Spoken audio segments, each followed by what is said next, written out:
Welcome back to Real Estate Business Builders. This is Lars Hedenborg, founder of Real Estate B School. Today, I'm going to brag a little bit with the intention to help you grow your real estate sales and live a life by design and grow your income and grow your time off. I was able to take 30 days away from my businesses recently, and I had a few key takeaways that I think will help you in your journey. I had planned to do this 30 days completely unplugged. I actually ended up working what I estimate was about 4 minutes in 30 days. So that's why I'm calling this my 4 minute work month. And there were three things specifically that I was able to take away from that experience that I was thinking about my journey in real estate. And I grew up in the Great Recession years in real estate. Got into real estate 2007. First full year was 2008. So 44 homes my first full year, hired an administrator that year, and went on to, do 10 times that production while I was working, one day a week in the business. So my journey was one of leverage. And the game I played in business was, how do I make more money in less time? So I want to make a lot of money. I just don't want to give my life away in the process. And probably the question that I get asked the most is, how were you able to decouple the time that you worked with the money that you made? Typically in real estate, you're going to hit a ceiling where if you're doing all the stuff in your business, you're not going to make the kind of money that you want. So this episode will serve an agent who is struggling to get things going, as well as an agent that might be more seasoned, that's doing, one, two deals a month, that wants to go to three, four, five, six, whatever, eight, 10 deals a month and not lose your life in the process. That is the key. So my 30-day sabbatical was really, the intention was I wanted to decompress, really. I wanted to see if my businesses can survive 30 days without me. It took about 8 months to plan for it. The good news is that I made a six-figure income net during that time off, because I had started this journey of decoupling time and money way back when I hired my first administrator in 2008. So let me unpack this a little bit before I get into the specifics of how this may help you, how my taking 30 days off might help you wherever you are in your journey. Um, I want to give a little bit of context in terms of why this conversation about time and money matters. And really, wherever you are in your journey, if you're running a team and you're still in production and you're managing agents, I know what that life is like. I've helped hundreds, if not over 1,000 team leaders specifically sort of optimize and build a sustainable business. If you're a solo agent and you're selling, two, three homes a month, I know what that life is like. You're thinking about business all the time. You're probably working 7 days a week, and you're probably kidding yourself if you count those days where you're like on the computer catching up with emails, emailing, texting, and doing all the stuff we do as real estate agents. If you're a struggling solo agent and this is the market you're growing up in, God bless you. It is a difficult market. So everything I go through today is going to help, really, wherever you are at in your journey. Like I said, my sort of growth journey was during the Great Recession years. So in my market, we went from 15,000 agents to 5,000 agents in about a 24-month period. This year so far, as I'm recording this, an average of 10,000 agents per month have left the industry.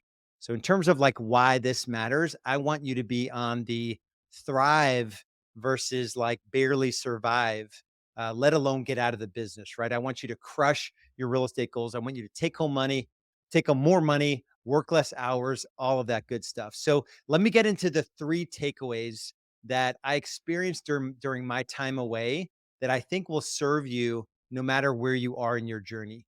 The first one is that what I realized, and let me sort of set the stage. I was off of social media. I was not allowed to go into email. I was, what else? I was logged out of Slack for the most part. My businesses operate on Slack. And I was out of Slack completely. I didn't do anything in Slack for 30 days. I didn't work at all for 30 days, and I completely unplugged from social media.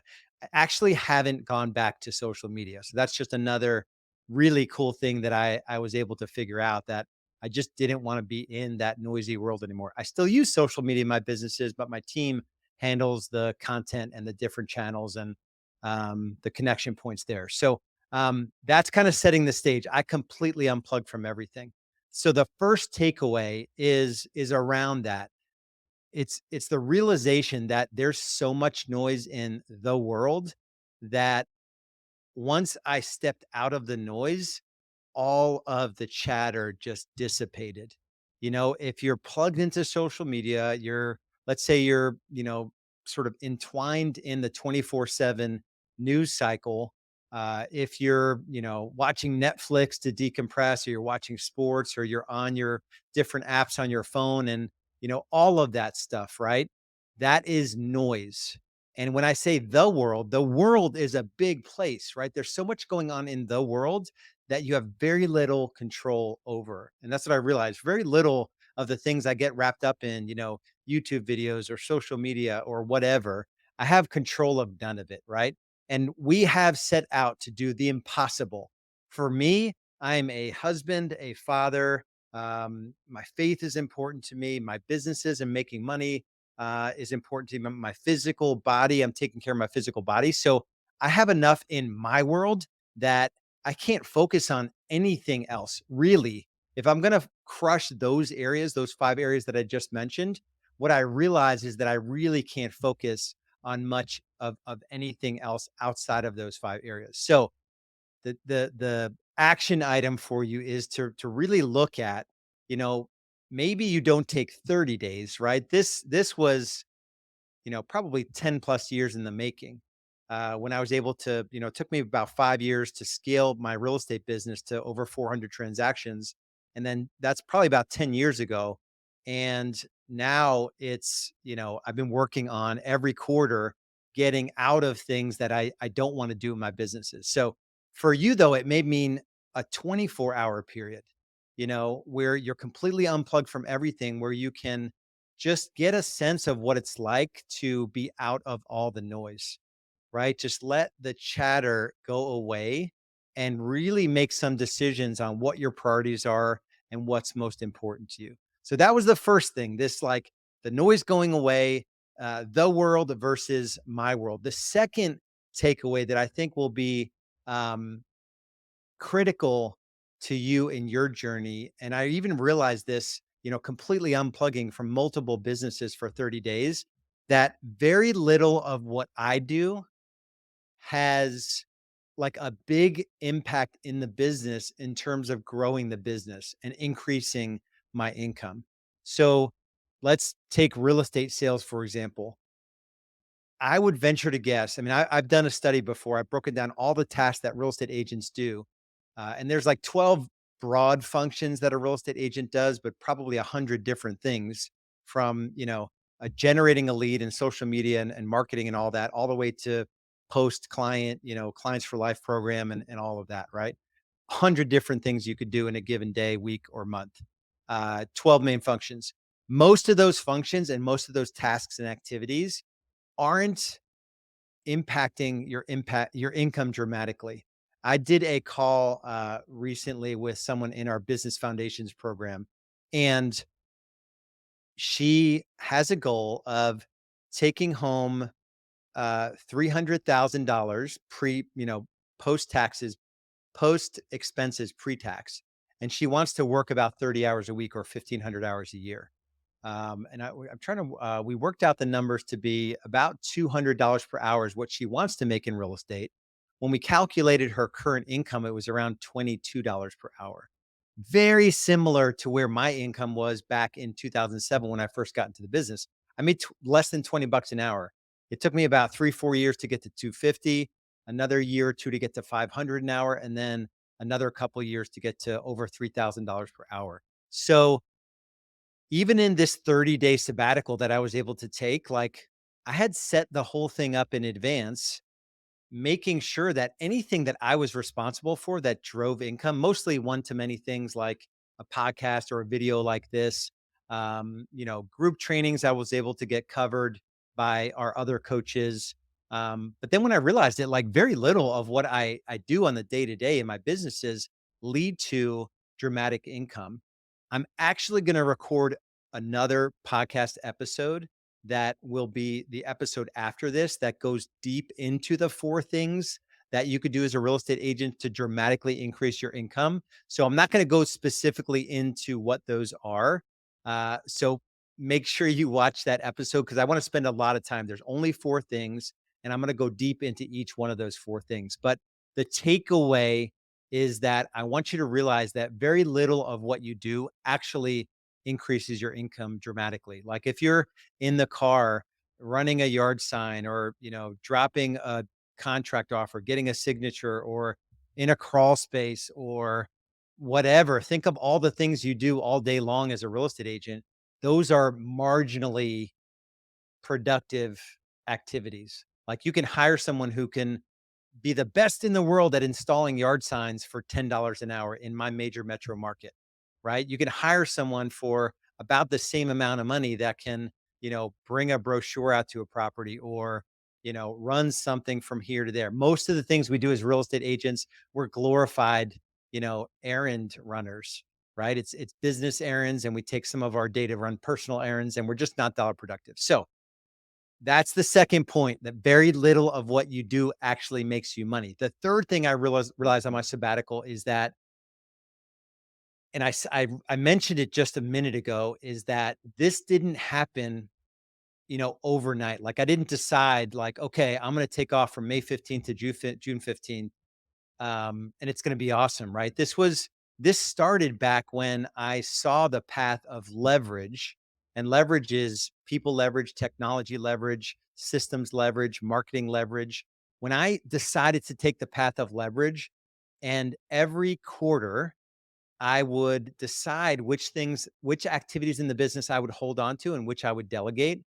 That's when this 30-day sabbatical became possible, right? Not just right now. I've been making decisions over and over again. So the third thing I want to just highlight for you and put on your radar is that you have to begin with the end in mind.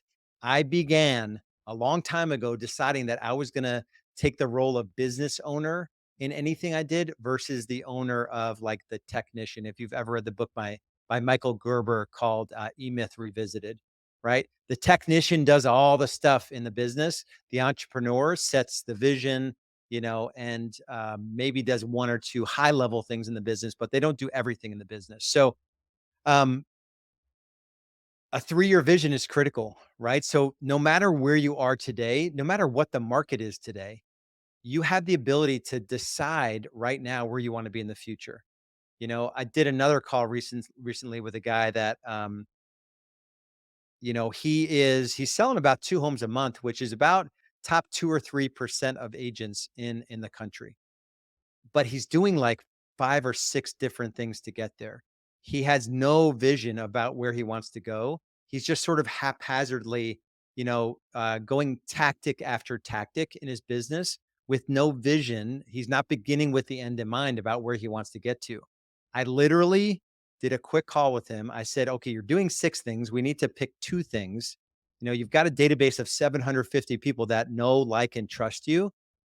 Your business can triple just with us doing 3 simple tactics around social proof, social media, and some Facebook Live stuff that we've been testing that's been working really well. And then just a normal sort of communication plan, a touch program, a clients for life system for those 750 contacts. And way simpler business, way more profitable, way more predictable. And he can go from 25 sides to 50 to 75 to 100, maybe adding a third lead gen lever, once he gets to 50, approaching 60 plus transactions, right? So simple is always better. Simplify to multiply. I guess that's a bonus tip.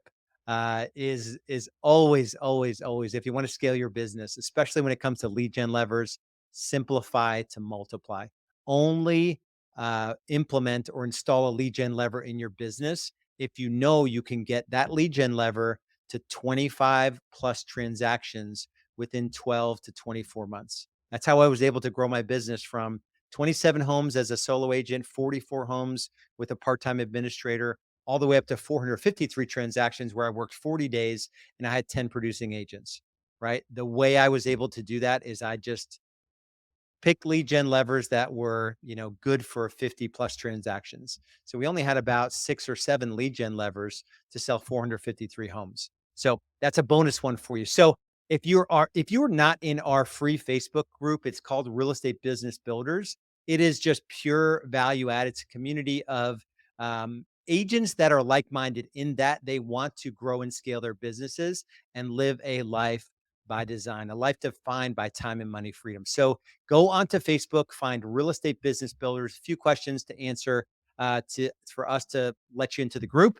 And if you know you want to take a next step with Real Estate B School, all we have to offer you is a conversation about where you are in your business. It's called a business growth assessment. Go to REBS, that's Real Estate B School, REBS growthassessment.com, and just fill out a short application and we'll get you booked in for a business growth assessment. Much love, much respect. Make sure you tune in for the next episode where I'll dive deep on the 4 things, only 4 things that you can do to make money in real estate. We'll see you then. Bye.